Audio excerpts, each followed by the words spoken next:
Hello friends, career planet YouTube channel में आपका स्वागत है। आज हम इस वीडियो में जानेंगे जो विद्युत धारा के चुंबकीय प्रभाव क्या होता है, यानी magnetic effect of electric current क्या है। तो चलिए इस चीज़ को जानते हैं। तो क्या है कि जब किसी धारावाही चालक तार से विद्युत धारा प्रवाहित की जाती है तो उसके आसपास चुंबकीय क्षेत्र उत्पन्न होता है। तो चलिए इसको हम इस फिगर के माध्यम से समझते हैं। ये है हमारा फिगर। ये हमारा क्या है, ए और बी जो हमारा है यह क्या है, एक चालक तार है, कंडक्टर वायर है। तो इससे इसको हम क्या करते हैं कि एक वोल्टेज सोर्स से जोड़ के इसमें हम क्या प्रवाहित करते हैं, धारा प्रवाहित करते हैं आई। तो जब हम इसमें धारा प्रवाहित करते हैं तो इसके आसपास क्या होता है कि चुंबकीय क्षेत्र उत्पन्न होता है, यानी इसके इर्द गिर्द जो है चुंबकीय क्षेत्र उत्पन्न होता है। और यह हमें कैसे पता लगता है कि जब हम इसके आसपास क्या करते हैं, एक सुई या कंपास को रखते हैं, एक हल्का सा कंपास को रखते हैं, तो यह क्या होने लगता है, कुछ जो है सो मुड़ने लगता है अपने वास्तविक स्थान से। तो इससे पता चलता है कि जब किसी कंडक्टर से विद्युत धारा प्रवाहित की जाती है तो उसके आसपास क्या होता है, चुंबकीय क्षेत्र उत्पन्न होता है। तो ये था हमारा विद्युत धारा का चुंबकीय प्रभाव। तो अब हम जानते हैं अगले टॉपिक में जो चुंबक क्या होता है। तो जो पदार्थ लोहा, कोबाल्ट, निकेल के टुकड़ों को अपनी ओर आकर्षित करते हैं तथा स्वतंत्र अवस्था में हमेशा उत्तर दक्षिण दिशाओं में स्थित होता है, वह चुंबक कहलाता है। तो चुंबक एक ऐसा पदार्थ है जो क्या करता है कि लोहा, कोबाल्ट या निकेल जैसे पदार्थ के टुकड़ों को अपनी ओर चुंबकीय गुण के कारण खींच लेता है या आकर्षित कर लेता है। उसे ही हम क्या बोलते हैं, चुंबक यानी मैग्नेट बोलते हैं। अब हम आते हैं चुंबकीय गुण या चुंबक तो क्या होता है। तो चुंबक में आकर्षण तथा दिशा निर्देशन का गुण जो होता है उसे ही हम चुंबकीय गुण या चुंबक तो कहते हैं। अब हम देखते हैं चुंबकीय पदार्थ क्या होता है। तो जो पदार्थ चुंबक द्वारा आकर्षित हो जाता है उसे हम चुंबकीय पदार्थ बोलते हैं। जैसे लोहा, कोबाल्ट, निकेल एक ऐसा मटेरियल है जो चुंबक क्या करता है, उसको अपनी ओर आकर्षित कर लेता है। तो वह ये पदार्थ सब जो हो गया, ये तीनों पदार्थ, वह कौन सा पदार्थ हो गया, चुंबकीय पदार्थ। अब हम समझते हैं अचुंबकीय पदार्थ को। तो जो पदार्थ चुंबक द्वारा आकर्षित नहीं होता है वह क्या होता है, अचुंबकीय पदार्थ होता है। इसके उदाहरण में हम लकड़ी, प्लास्टिक इत्यादि ये सब को ले सकते हैं। अब हम अगले टॉपिक में जानते हैं चुंबक के प्रकार यानी टाइप्स ऑफ मैग्नेट। चुंबक कितने तरह का होता है। तो सबसे पहले चुंबक जो हमारा होता है वो दो तरह का होता है। एक होता है प्राकृतिक चुंबक और एक होता है कृत्रिम चुंबक। प्राकृतिक चुंबक जो होता है वह प्रकृति में पहले से ही विद्यमान होता है और उसे मानव द्वारा नहीं बनाया जाता है, उसे ही हम प्राकृतिक चुंबक कहते हैं। इसके उदाहरण में हम मैग्नेटाइट को देखते हैं। मैग्नेटाइट एक ऐसा मटेरियल है जो प्रकृति में पूर्ण रूप से पहले से ही विद्यमान है, तो इसे हम क्या बोलेंगे, प्राकृतिक चुंबक। अब हम आते हैं कृत्रिम चुंबक पे। कृत्रिम चुंबक जो हमारा होता है वह दो टाइप्स का होता है, एक होता है अस्थाई और एक होता है अस्थाई। तो अस्थाई चुंबक एक ऐसा चुंबक होता है जिसमें चुंबक का गुण जो होता है, चुंबकत्व जो होता है वो हमेशा के लिए बना रहता है। और अस्थाई चुंबक एक ऐसा चुंबक होता है जिसमें विद्युत धारा प्रवाहित करने पर चुंबकत्व का गुण आ जाता है और विद्युत धारा हटा लेने पर चुंबक का गुण हट जाता है। उसे ही हम क्या बोलते हैं, अस्थाई चुंबक बोलते हैं, टेम्पररी मैग्नेट बोलते हैं। इसमें हमेशा के लिए चुंबक का गुण मौजूद नहीं होता है। इसको हम चुंबक का गुण हटा भी सकते हैं और लगा भी सकते हैं विद्युत धारा प्रवाहित करके। तो इसके उदाहरण में हम विद्युत चुंबक को लेंगे। विद्युत चुंबक जो है हमारा क्या है, अस्थाई चुंबक है। ठीक है, विद्युत चुंबक को हम आगे देखेंगे जो विद्युत चुंबक क्या होता है। ठीक है, अब हम यहाँ देखते हैं चुंबक से संबंधित कुछ पद को समझते हैं। तो ये क्या है, हमारा मैग्नेट है। मान लेते हैं ये एक आयताकार मैग्नेट है, चुंबक है।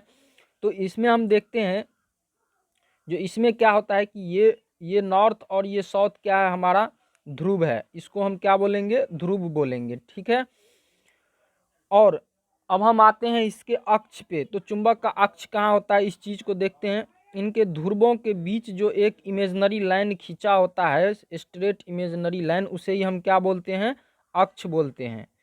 ठीक है, तो ये हो गया हमारा क्या, अक्ष हो गया, यानी एक्सिस हो गया चुंबक का। अब हम जानते हैं चुंबकीय लंबाई क्या होती है और वास्तविक लंबाई क्या होती है। तो चुंबक के दोनों ध्रुवों के बीच के दूरी को हम बोलते हैं चुंबकीय लंबाई। ठीक है, और चुंबक का जो कुल लंबाई होता है उसको हम बोलते हैं वास्तविक लंबाई। तो चुंबकीय लंबाई जो होता है हमेशा छोटा होता है वास्तविक लंबाई से। ठीक है, अब हम नेक्स्ट टॉपिक पे चलते हैं। नेक्स्ट टॉपिक है हमारा चुंबकीय ध्रुवों के बीच लगने वाले बल के कुछ नियम या बल के नियम। तो यहाँ हम देखते हैं जो दो चुंबक है हमारा, इसका क्या है कि दोनों नॉर्थ पोल जो है एक साथ है। तो जब इनके दो पोल समान पोल एक साथ होंगे तो उनमें क्या होगा कि विकर्षण होगा। ये इन दोनों में क्या होगा, विकर्षण होगा। ये दोनों आपस में कभी आकर्षित नहीं करेगा। अब हम देखते हैं यहाँ क्या है, यहाँ जो है चुंबक का एक है साउथ पोल और एक है नॉर्थ पोल। यहाँ क्या बन रहा है, विपरीत पोल बन रहा है। तो जब दो चुंबक का विपरीत पोल एक साथ आएगा तो उनमें क्या होगा, अट्रैक्शन होगा, यानी आकर्षण होगा।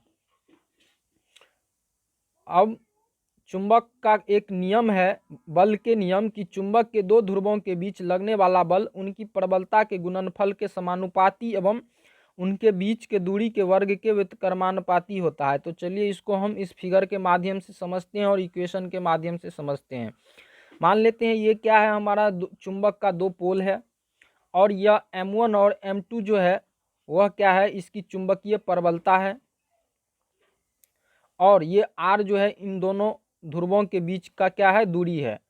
तो इन दोनों ध्रुवों के बीच लगने वाला बल जो होता है, फोर्स जो होता है, वह समानुपाती होता है उनके प्रबलता का गुणनफल का।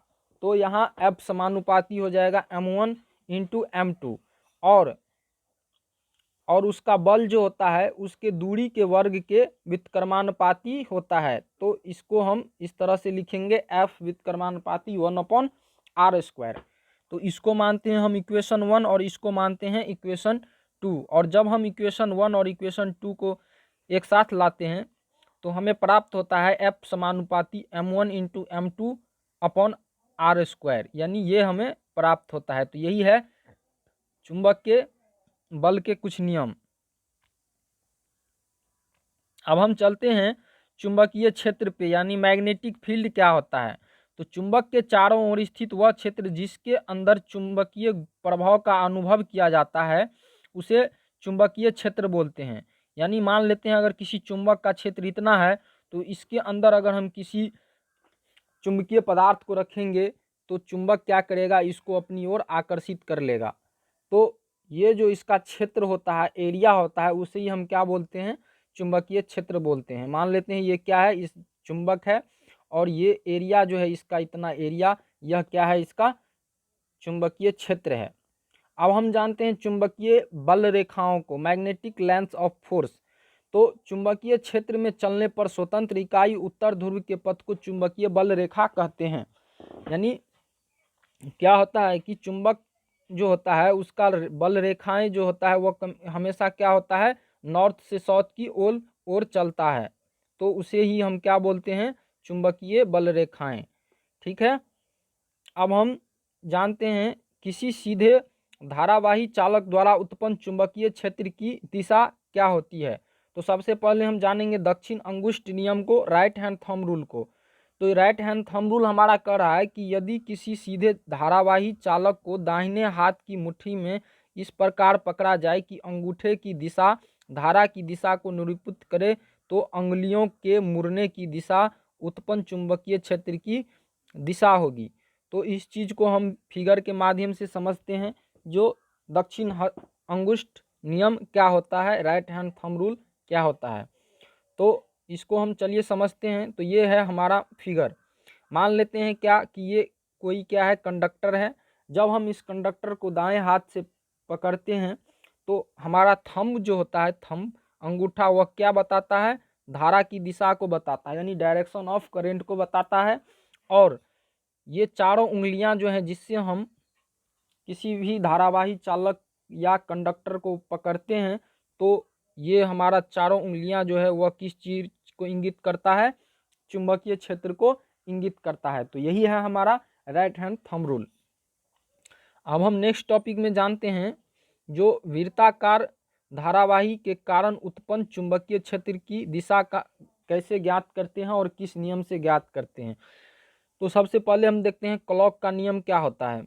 तो क्लॉक का नियम कहता है कि वृत्ताकार धारावाही की किसी सतह की ओर देखने पर यदि उस सतह पर धारा की दिशा घड़ी की सुई की विपरीत दिशा में हो, यानी एंटी क्लॉकवाइज हो, तो वह क्या होगा, उत्तरी ध्रुव हमारा होगा। ठीक है। और जिस सतह पर और क्या होता है कि जिस सतह पर धारा की दिशा घड़ी की सुई की दिशा में हो वह सतह दक्षिणी ध्रुव होगा, यानी अगर उसका डायरेक्शन क्या हो, क्लॉकवाइज हो, तो वह क्या कहलाएगा, दक्षिणी ध्रुव कहलाएगा। तो इस फिगर में हम देख रहे हैं जो ये क्या है, हमारा एंटी क्लॉकवाइज मूव कर रहा है, तो ये क्या होगा, उत्तरी ध्रुव होगा। और ये क्या कर रहा है, क्लॉकवाइज मूव कर रहा है, तो ये क्या होगा, दक्षिणी ध्रुव होगा। यानी ये क्या कर रहा है, वामवर्त मूव कर रहा है।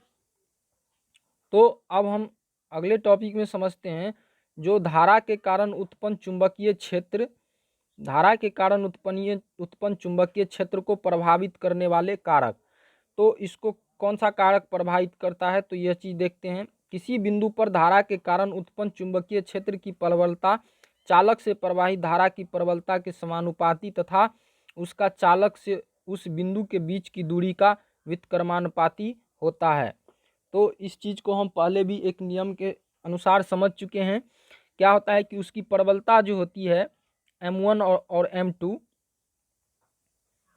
उसकी प्रबलता जो होती है M1 और M2, तो वह क्या होता है कि चुंबकीय क्षेत्र की प्रबलता चालक से प्रवाहित धारा की प्रबलता के समानुपाती होता है।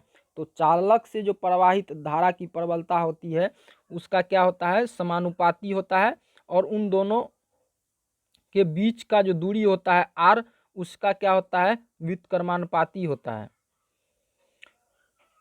अब हम देखते हैं कि चुंबकीय क्षेत्र की प्रबलता को B से सूचित किया जाता है और इसका मात्रक क्या होता है, टेस्ला होता है। नेक्स्ट टॉपिक में आते हैं। नेक्स्ट टॉपिक है हमारा परिनालिका यानी सोलेनॉइड। तो बेलनाकार आकृति में लिपटे तार के अनेक फेरों की कुंडली को परिनालिका कहते हैं या सोलेनॉइड कहते हैं। परिनालिका से विद्युत धारा प्रवाहित करने पर यह दंड चुंबक की तरह कार्य करता है। मान लेते हैं यह क्या है, एक फेरों की संख्या है। जब हम इसमें क्या करते हैं, विद्युत प्रवाहित करते हैं, यानी क्या करते हैं, विद्युत प्रवाहित करते हैं तो आई फ्लो होता है।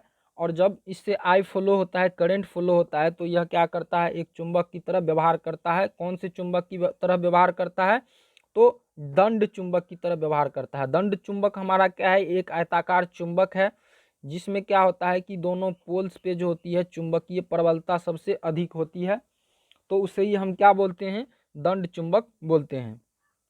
अब हम नेक्स्ट टॉपिक पे आते हैं। नेक्स्ट टॉपिक है हमारा विद्युत चुंबक यानी इलेक्ट्रोमैग्नेट। तो विद्युत चुंबक वह चुंबक युक्ति है जिसमें विद्युत धारा के प्रभाव से चुंबक उत्पन्न किया जा सकता है या चुंबक का गुण आ सकता है, उसे ही हम क्या बोलते हैं, विद्युत चुंबक बोलते हैं। और जब हम क्या करते हैं, उसमें से विद्युत धारा को समाप्त करते हैं यानी हटा लेते हैं, तो उसका चुंबक जो होता है, चुंबकीय गुण जो होता है, वह भी क्या होता है, समाप्त हो जाता है। तो इसके उदाहरण में हम परिनालिका को ले सकते हैं, सोलेनॉइड को ले सकते हैं। उसके अंदर अगर हम क्या करेंगे, नरम लोहे का क्रोड रखेंगे और उससे धारा प्रवाहित करेंगे, तो वह क्या करेगा, विद्युत चुंबक की तरह व्यवहार करेगा, यानी इलेक्ट्रोमैग्नेट की तरह क्या करेगा, बिहेव करेगा। तो यह हमारा फिगर है विद्युत चुंबक का। ये क्या है, हमारा एक परिनालिका है, सोलेनॉइड है, और इससे हम क्या करते हैं, एक नर्म लोहे का क्रोड डालते हैं और जब हम इससे क्या करते हैं, विद्युत सप्लाई करते हैं, तो यह हमारा विद्युत चुंबक की तरह व्यवहार करता है, इलेक्ट्रोमैग्नेट की तरह व्यवहार करता है। अब हम समझते हैं जो विद्युत चुंबक बढ़ाने के, विद्युत चुंबक को के चुंबकीय गुण को बढ़ाने के क्या क्या तरीके हो सकते हैं। तो पहला है कुंडली में फेरों की संख्या बढ़ाकर, यानी ये जो हमारा फेरा जो है, इसको हम जितना अधिक बढ़ाएंगे उतना क्या होगा, उसका चुंबकीय गुण बढ़ेगा विद्युत चुंबक का। और दूसरा क्या है, दूसरा पॉइंट है कुंडली में धारा की प्रबलता बढ़ाकर।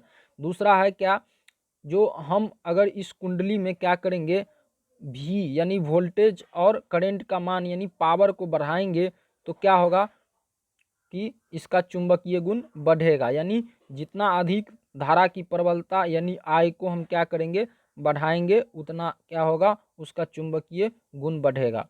तो चलिए इस वीडियो में हम समझ चुके हैं चुंबक के टाइप्स, उसके बाद विद्युत चुंबक, उसके बाद समझ चुके हैं राइट हैंड थंब रूल्स। तो अब हम नेक्स्ट वीडियो आप लोगों के लिए लेकर के आएंगे, जिसमें हम समझेंगे जो इलेक्ट्रोमैग्नेटिक इंडक्शन क्या होता है, इलेक्ट्रिक मोटर क्या होता है, विद्युत मोटर क्या होता है।